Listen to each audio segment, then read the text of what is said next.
গাড়ীটি নাই মোবাইল দিলেও নটিফিকেশ্যন আহে নহয় দুদিনৰ পাছত বোলে ৰিচাৰ্জ শেষ হ'ব যম ৰজাই এতিয়া নটিফিকেশ্যন নপঠায় নহয় তোমাৰ বোলে দুদিন বাকী আছে এদিন বাকী আছে আৰু ইণ্টাৰেষ্টিং কথা এইটোৱেই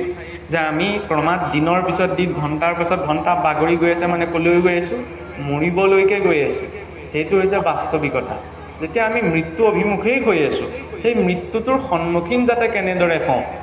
জীৱনৰ পৰিস্থিতিবিলাকৰ যাতে সন্মুখীন কেনেকৈ হওঁ সেই শক্তিকণ ভাগৱতে প্ৰদান কৰে সেইবাবে ভগৱত ভক্তি আচৰণ কৰা প্ৰয়োজন ইয়াত বহি থাকোঁতে এতিয়া দিনটোত বোলে আমাৰ 2 লাখতকৈ বেছি মানুহ পৃথিৱীৰ পৰা মৰি যায় প্ৰতি 2 ছেকেণ্ডত এজন মানুহ মৰে 2 ছেকেণ্ডত এজন মানুহ মৰি গৈ আছে সেইখন লিষ্টত এতিয়ালৈকে মই পৰা নাই এইটো সৰু কথা নে সৰু কথা বুলি ক'বনে কওক আকৌ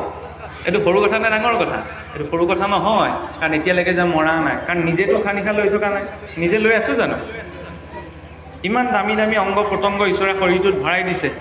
হয়নে এইখিনি লাখ টকা দিলেও খৰচ কৰিব নোৱাৰোঁ নহ'লে আমাৰ বহুতে ভাবি থাকে কি এতিয়াই ভাগৱত পঢ়িলে বোলে আমুকলৈ নাযাবা তামুকলৈ নাযাবা আমুকটো নাখাবা তামুকটো নাখাবা এইবিলাকৰ কাৰণে বহুতে আকৌ ভয়ো কৰে বৰকে ভাগৱতৰ কাষ চাপিবলৈ এতিয়াই বুলিব ঢেৰ নীতি নিয়ম পালন কৰিবলৈ সেইকাৰণে পাছলৈ থৈ দিওঁ সেইটো নহয় ভাগৱতৰ দৰ্শন যে কিদৰে শৰীৰটোক ভালে ৰাখি থকা দিনকেইটা পাৰ কৰিব পাৰি নহয়নে এইটো হৈছে ভাল ইন্ধন ভাল মেচিন নহয়নে এতিয়া এই সতেজ ধৰি লওক মেচিনটো শৰীৰটো চলি থাকিবলৈ ইয়াত সতেজ ইন্ধন ভৰাব লাগিব পেট্ৰলৰ ইঞ্জিনটোত যদি কোনোবাই ডিজেল ভৰাই দিয়ে ইঞ্জিনটো ভাল হৈ থাকিব গতিকে এই ইঞ্জিনটো ভালেদৰে চলি থাকিবলৈ ইয়াত সতেজ ইন্ধন ভৰাব লাগে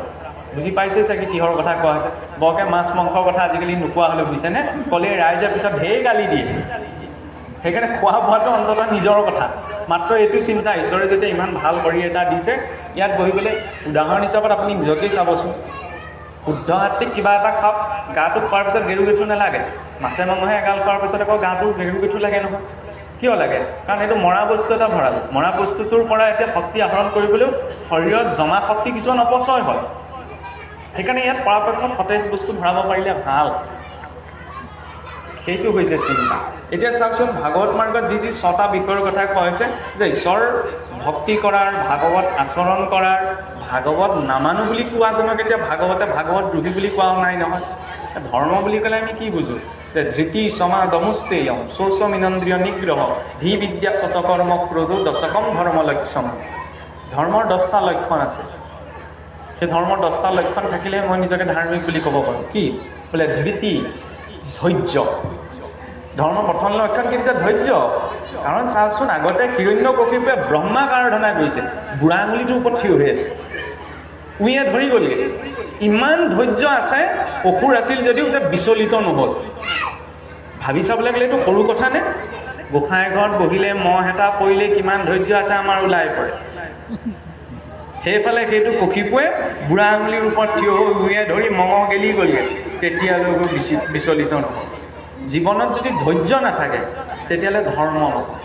কাৰণ আমি যিজনা ভগৱন্তক ইষ্ট প্ৰভু বুলি ভজনা কৰোঁ সেইজনৰ ধৈৰ্যৰ গুণ যদি চাওঁ ভিগুৰীকে গৈ পেলাই এই মাতি আছোঁ মাত দিয়া নাই ভাও ধৰি শুই আছে বুলি নাৰায়ণৰ বক্ষতে গুৰ মাৰি দিলোঁ কাহিনীটোতো আমি সকলোৱে জানো নাৰায়ণে কি ক'লে আমাৰ মানুহক কোনোবাই ঢকা এটা দিলে এই কাক ঢকা দিবলৈ আহিছে বুলি মই খেদা মাৰি যাম ঈশ্বৰে আকৌ কি দেখুৱাইছে চাওকচোন ভিগুৰীকে চৰণত ধৰি গৈছে প্ৰভু মোৰ কঠিন বক্ষত গুৰ মাৰি বাৰু আপুনি দুখ পালে জগতৰ ঈশ্বৰৰ ভিতৰতেই যেতিয়া ইমান ধৈৰ্য ইমান সহনশীলতা আছে মানুহৰ ওপৰত আমাক কিমান লাগিব সেইকাৰণে চাওকচোন আমাৰ মূল ধৰ্মটো হৈছে সনাতন বৈদিক ধৰ্ম নহয়নে এতিয়া বেদৰ মাৰ্গতো 5টা সম্প্ৰদায় আছে শাক্তসকলে দেৱীক উপাসনা কৰে শৈৱসকলে শিৱক উপাসনা কৰে গাণপত্যসকলে গণপতিক উপাসনা কৰে সৌৰসকলে সূৰ্যক বৈষ্ণৱসকলে বিষ্ণুক কিন্তু এই 5টা সম্প্ৰদায় আছে যদিও 4 বেদত এটা কথাহে বাৰে বাৰে ৰিপিট হৈছে যে বৈষ্ণৱমচি বৈষ্ণৱমচি বৈষ্ণৱমচি বৈষ্ণৱ হোৱা বিষ্ণুক উপাসনা কৰাজনকে তাত বৈষ্ণৱ বুলি কোৱা নাই বৈষ্ণৱৰ প্ৰধান লক্ষণেই কি তেওঁৰ ভিতৰত কি লাগিব ধৈৰ্য থাকিলেহে তেওঁৰ দ্বাৰা ধৰ্ম কৰ্ম সকলো সম্পাদন সম্পন্ন হ'ব সৰু কথা এটা যদি মই ধৈৰ্য হৈ পৰিছোঁ তেতিয়া মোৰ দ্বাৰা ধৰ্ম কৰ্ম একো সিদ্ধি নহয় আৰু এই ধৈৰ্যটো সকলো উপাসনাতে প্ৰয়োজন সেইকাৰণে কৈছে যে প্ৰথম বৈষ্ণৱ হোৱা ধৃতি ক্ষমা ভাগৱত ভক্তি আচৰণ কৰিলে চাওকচোন নাই দ্ৰৌপদীৰ 5জন পুত্ৰ পশ্চাৎথামাই হত্যা কৰি থৈ গুচি গৈছিল গুৰুপুত্ৰ বুলি আৰু ক'লে কি এওঁক এতিয়া মই শাস্তি কেনেকৈ দিওঁ সেই অশ্বত্থামাক যদি মই শাস্তি দিওঁ তেতিয়াহ'লে তেওঁৰ মাতৃয়ে দুখ পাব মই 5জন পুত্ৰক হেৰুৱাই যিটো দুখ অনুভৱ কৰিছোঁ, এওঁকো প্ৰতি যদি মই কিবা এটা কষ্ট দিওঁ, তেতিয়া এগৰাকী মাতৃও আন এগৰাকী মাতৃও দুখ পাব। গতিকে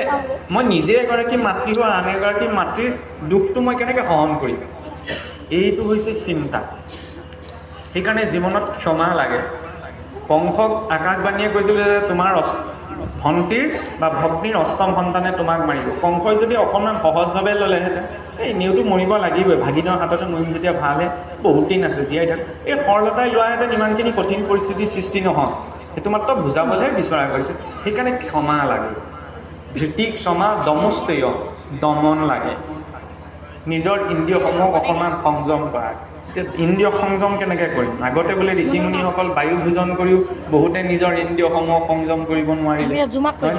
এতিয়া এইখন যুগত বোলে দধি দুগ্ধ ঘৃতমধু কৰি খালি অন্ন প্ৰবন্ধিয়া ঐতি যিটো ভুঞ্জে যিটো একদম ঘিউ মৌ শালি ধানৰ পায়স খাই পেলাই আমি নিজৰ ইন্দ্ৰিয়সমূহক কেনেকৈ সংযম কৰিব পাৰিম? সেইকাৰণে ইন্দ্ৰিয়সমূহক লেকাম লগাব লাগিব। লেকাম লগাৰ ব্যৱস্থাটো অকণমান পাছত কমগৈ। মাত্ৰ লেকাম লগাবলৈ হ'লে কি যে চাওকচোন, আমাৰ যত যিমান ইন্দ্ৰিয় আছে, ইন্দ্ৰিয়সমূহক কোনে নিয়ন্ত্ৰণ কৰি থাকে? মনটোৱে, নহয়নে? যত মন ইন্দ্ৰিয় যতে ক ইন্দ্ৰিয়গণ